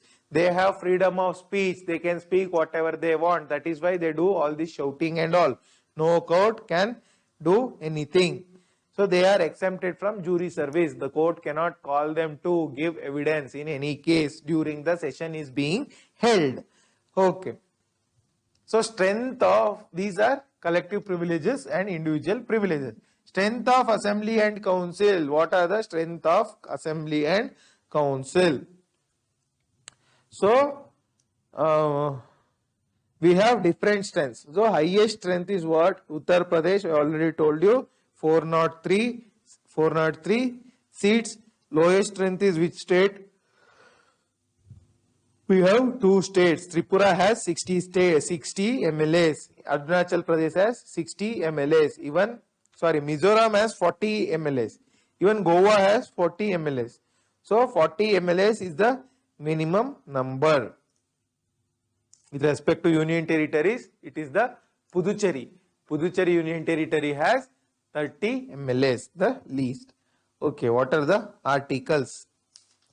So the articles start from, with respect to State Legislative Assembly, the articles start from 168 and goes up to 213. So it is divided into so the officers of State Legislature. Speaker, Article 178 speaks about the office of Speaker and Deputy Speaker. Chairman and Deputy Chairman, Article 182. Okay. Next is, so privileges, I already told you, 194, Article 194, and Article 200 speaks about assent of bills. Article 199 speaks about money bill. So money bill central level is spoken about by Article 110. State level 199. Okay. Next is Article 202 speaks about annual financial statement, that is state budget 202, central budget 112, 202, state budget, central budget and state budget. Okay. So with respect to state legislature, this is what it is all about. Next, we will speak about the High Court. So every state has a High Court. Does every state has a High Court? No. So we have 25 High Courts today. Only we have 28 states, but 25 High Courts. So even that excludes the Delhi High Court. Delhi is the only union territory which has a High Court for itself, own High Court. So there are 24 states which have their own High Court. So Chandigarh High Court is common between the state of Haryana and Punjab.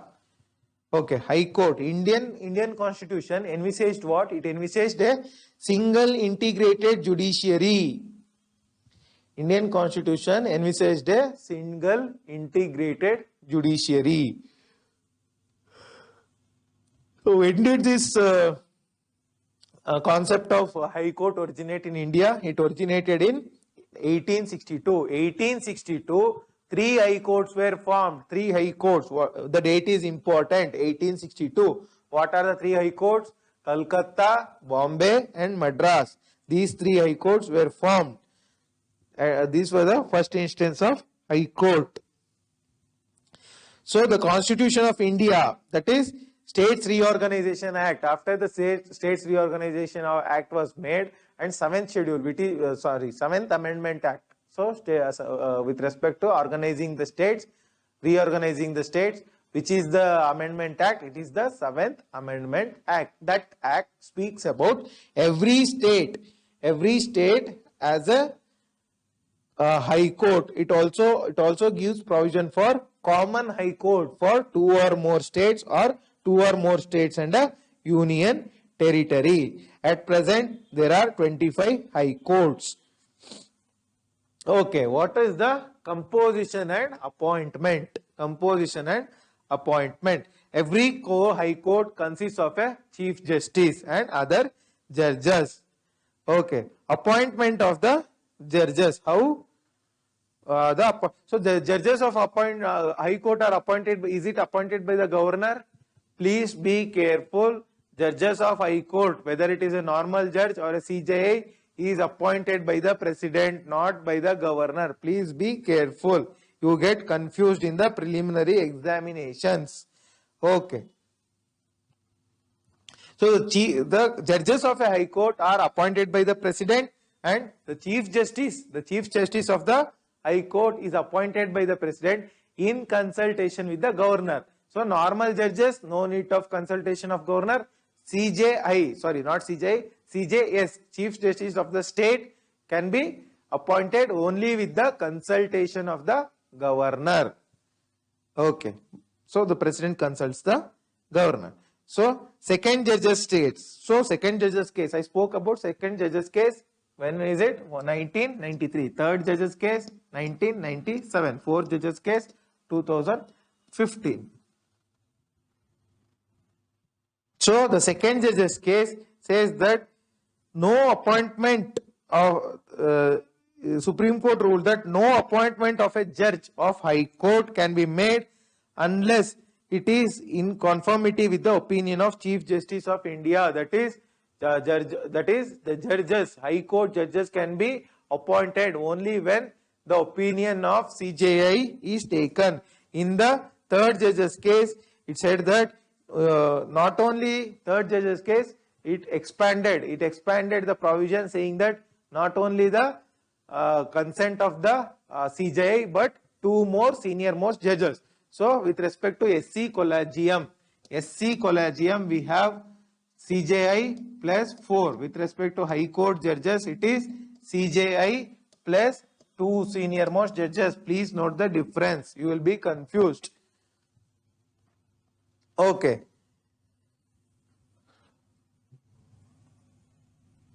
So 99th Amendment Act, you know what it is, NJAC, it had the provision for appointment of judges even by the executive had its say, however it was held invalid.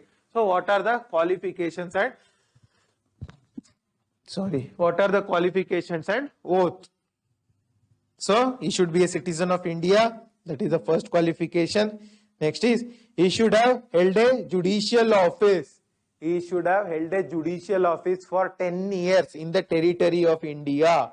Within the boundary of India, he should have held a judicial office for 10 years. Next is, or he has to be an advocate of High Court for 10 years. He should have been an advocate for High Court for 10 years. So here, with respect to High Court judges, there is no provision for appointing a distinguished jurist. So with respect to Supreme Court has High Court judge, High Court lawyer, or distinguished jurist can be appointed as a judge. Whereas in the case of High Court judges, there is no provision of distinguished jurist. So this difference you have to note. Oath and affirmation. What is the oath? Constitution, to bear true faith and allegiance, uphold the sovereignty and integrity. Third is to do all the duty without favor or affection or ill will, without fear or favor. Next is last provision, to uphold the Constitution whenever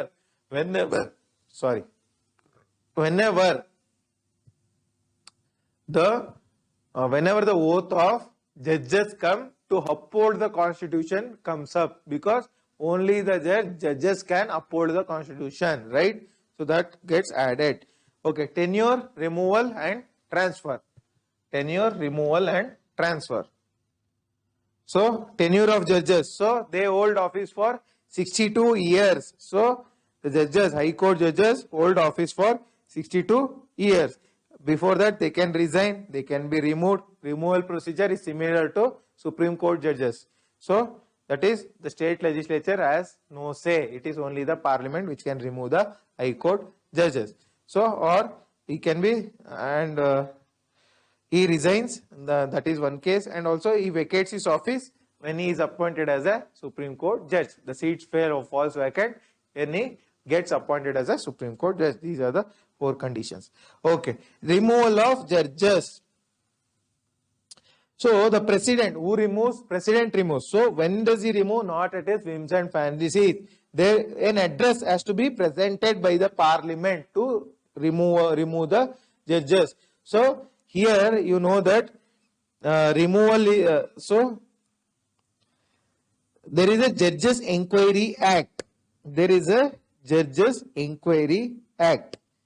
So what this act was formulated in 1968. What does this act say? So 100 members in the case of Lok Sabha or 50 members in the Rajya Sabha has to sign a motion to start the removal of judges process. Then they may admit, the speaker may admit or reject, then they constitute a 3-member, so 3-member committee similar to SC judge removal. So then that committee should consist of a CJI, Chief Justice of High Court, distinguished jurist. Then, so if they found the guilty of misbehavior or incapacity, then they advise the House to take up the issue. If they pass it by special majority, you know what is special majority, then the President can sign the order. So transfer of judges, so when it comes to Supreme Court judges, there is no question of transfer because there is one Supreme Court. However, there are 25 Supreme Courts. There is a possibility of transfer of judges. So there were issues in the recent past. What were the issues? One was the issue of transfer of Justice Muralidhar of Delhi High Court. One was Justice Muralidhar. One more was the issue of transfer of Judge the Madras High Court Chief Justice, who Justice Tamil Ramani or something, I don't remember the name. That was also ran into issue. So the President can transfer a judge from one High Court to another High Court after consulting the CJI, and also CJI President consults the CJI in order to transfer the judge. So in 1977, Supreme Court said that the transfer of judges has to be carried out only as an exceptional measure, not as a punishment. However, today the transfer of judges is mostly done as a punishment. So in the third judges cases, when does the third judges cases take place? 1998, not 7, 1998. The third judges cases, the Supreme Court said the transfer of judges, the Supreme Court opined that in the case of transfer of High Court judges, the Chief Justice of India, so the President transfers with respect with the opinion of CJI. So what does the CJI do? Should he give his opinion on his own? No. He has to consult a collegium of 4 senior most judges of Supreme Court plus the Chief Justice of the 2 High Courts. So with respect to transfer, President does the transfer. President consults whom? CJI. CJI has to consult 4 Supreme Court judges plus 2 High Court CJI. Who are the 2 High Court CJI? One is the transferring court, another is the receiving court. Suppose Madras High Court is transferring, the CJI should consult Madras High Court CJI, CJS, and you should also consult, suppose transfer is being turned to Meghalaya, he should consult the Chief Justice of State, Chief Justice of the State of Meghalaya. So after consulting these 2 Chief Justices, the CJI can recommend to the President, after which he transfers. So similar to central level, we have acting, additional and retired judges. What is acting judges? Acting Chief Justice. So when the office of Chief Justice is vacant or is temporarily absent, then acting Chief Justice is nominated by the governor. Is it a governor? No, it is the President. Next is additional and acting judges. So it is a temporary judges. Temporary judges for how many tenure? 2 years. 2 years is the tenure. So when does the acting and additional judges can be done? It can be done when there is a temporary increase in the business of the house. So when there is a temporary increase, then the transfer can be done. The additional judges can be taken, and also there is high pendency of work. Okay, next is retired judges. So whenever there is a high workload, the CJI, Chief Justice of a High Court, not CJI, Chief Justice of High Court can request a retired judge of a High Court to come and do the work. However, the Chief Justice of High Court must take the opinion of President before doing so.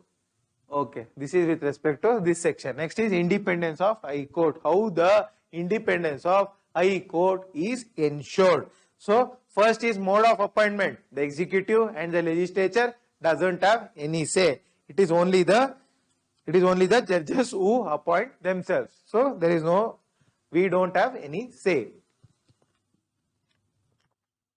Right? Okay. Appointment, they ensure independence, then security of tenure, they cannot be removed before 62 years. Fixed service condition, their salary cannot be diminished except during financial emergency. And their expenses are charged on Consolidated Fund of India. Charged expenditure. What is charged expenditure? Not subject to vote of Parliament. So, and also conduct of judges cannot be discussed in the state legislature. Whatever the judges do, that should not be discussed in the state legislature. Whatever the legislatures, that is MLA speak, that cannot be discussed by the court. So there is mutual exclusion, win-win situation. Okay. So also after retirement, the judges are banned from practice. They cannot practice. So with okay. So in the case of High Court, suppose a person is a judge of Karnataka High Court.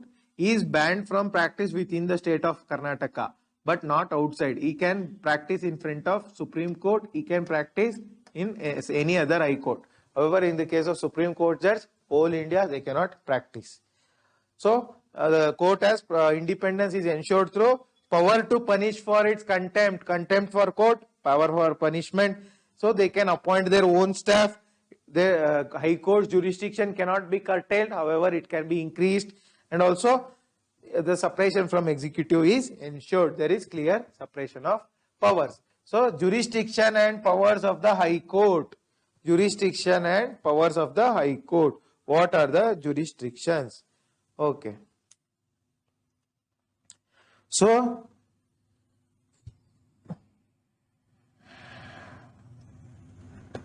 what are the jurisdictions? So similar jurisdiction to the Supreme Court jurisdiction. I mean, the provisions are same, however, the territory is different. Okay.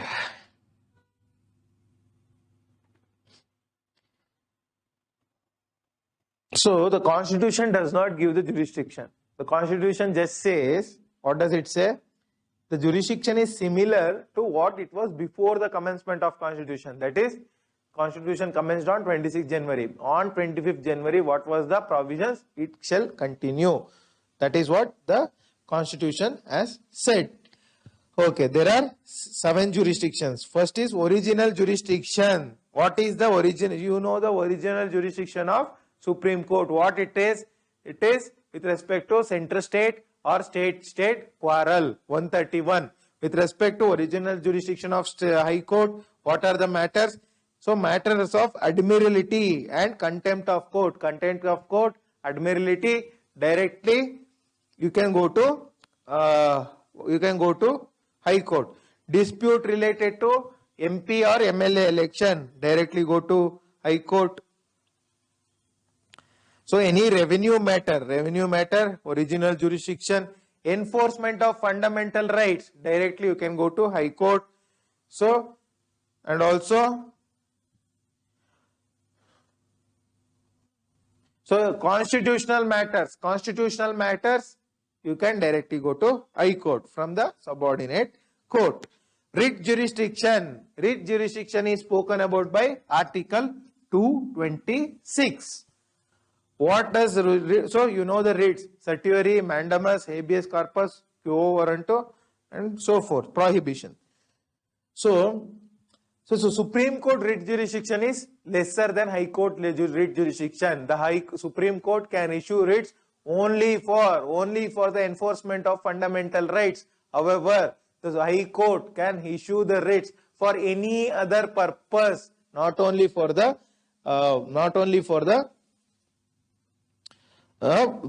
fundamental rights. That is why the writ jurisdiction is higher.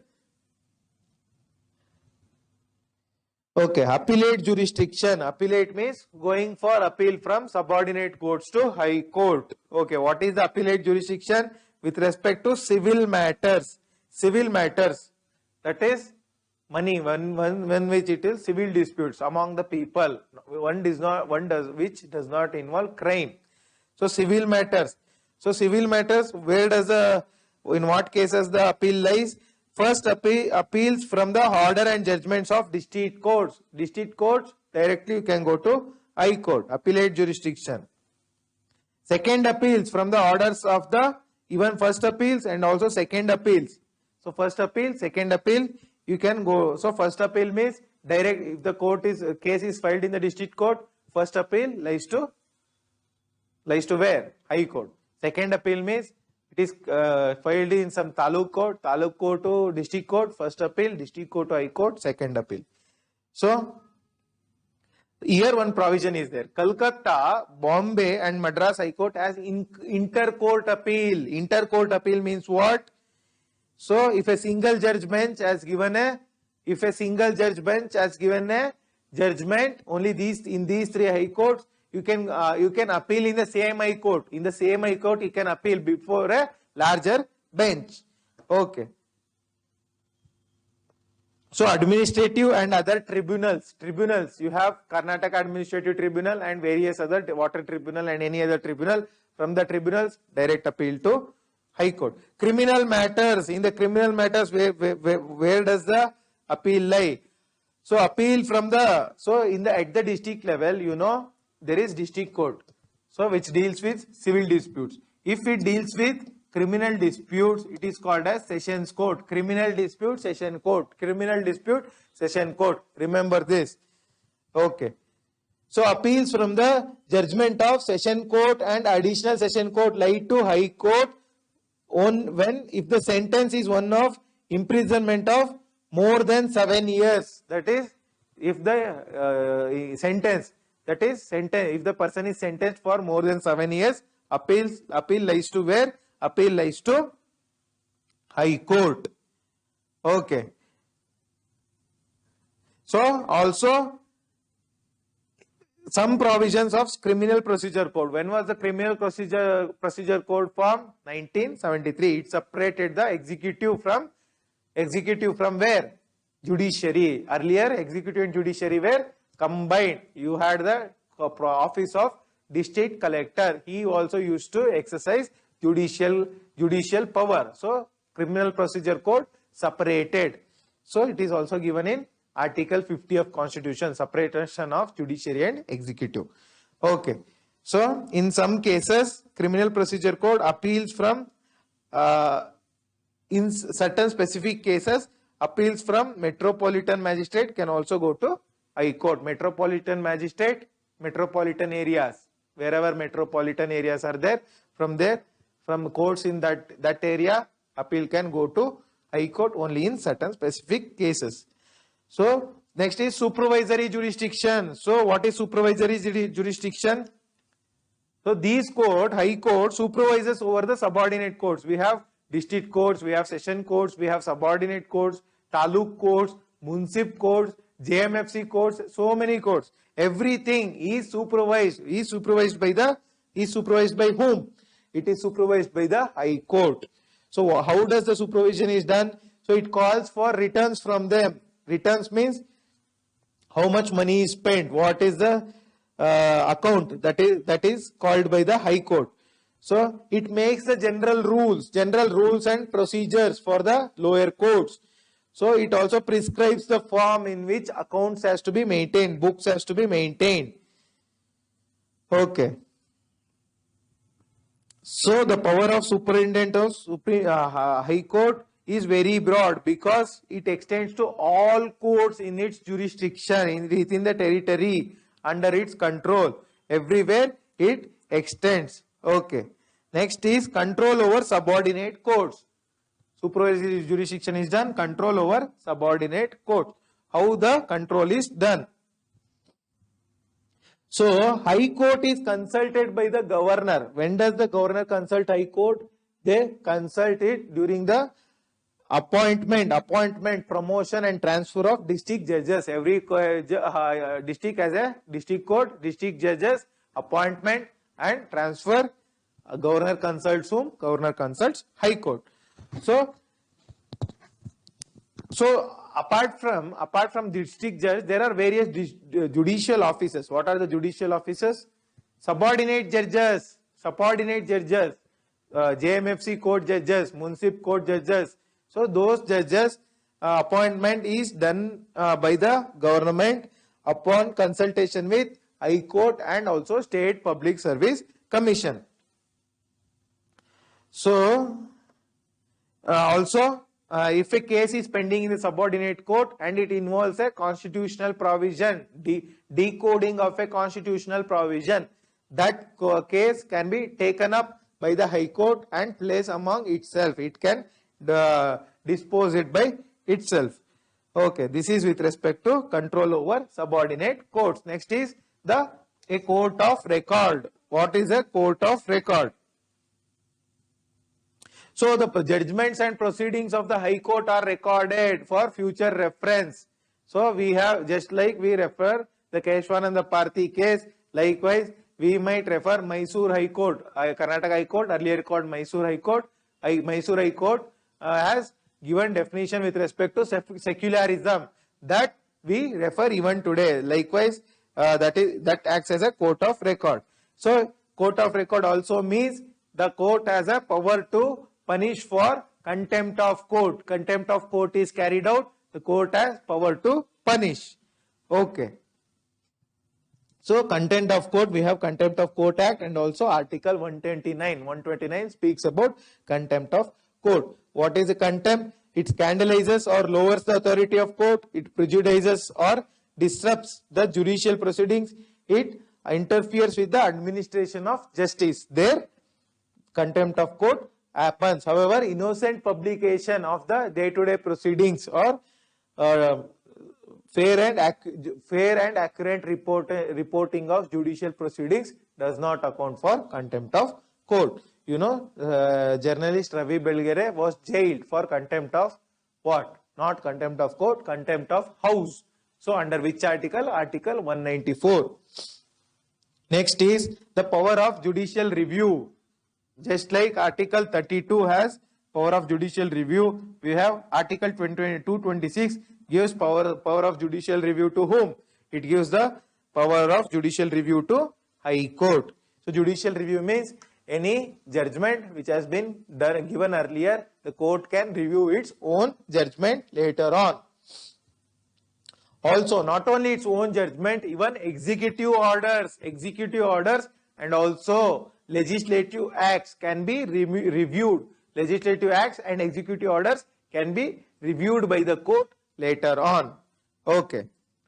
So when can the executive order, legislative acts and its own judgments can be reviewed? It can be reviewed in the case of infringement of fundamental rights and also when the action is outside the authority of, so suppose outside the authority which has framed it. Suppose BBMP carries out an action, Bangalore Metro, Bruhat Bangalore Mahanagra Palike, which is a local body in the city of Bangalore. It carries out an action. If that action is outside its jurisdiction, then we can file a judicial review. Okay, and also if the action is against constitution, then also we can approach the court for judicial review. Okay. Next comes what are the names and jurisdiction of High Court? We have so many courts: Allahabad High Court, Calcutta High Court, Bombay High Court. So many High Courts. You just go through it. What are the articles when it comes to High Court? So starting from Article 214, and it goes up to Article 232. Article 232. We speak about Article 214 to Article 232. We speak about High Court. Okay. 214 speaks about High Courts per se. Okay. So 215 speaks about High Court to be High Court of Record. Article 222 is important because it speaks about transfer of judge. Article 222 speaks about transfer of judge. So this is all with respect to High Courts. Tomorrow I am going to start with the concept of tribunals. So thank you for bearing with me. Hope you found the class very useful because these are very, very important concepts. When it comes to Indian polity, direct questions can be expected. So Lakshmikant is your sole and holy source. So you just stick to Lakshmikant for polity. You are going to ace the exams. So all the best for all of you. Take care of your health. Good night and Jai Hind. Thank you.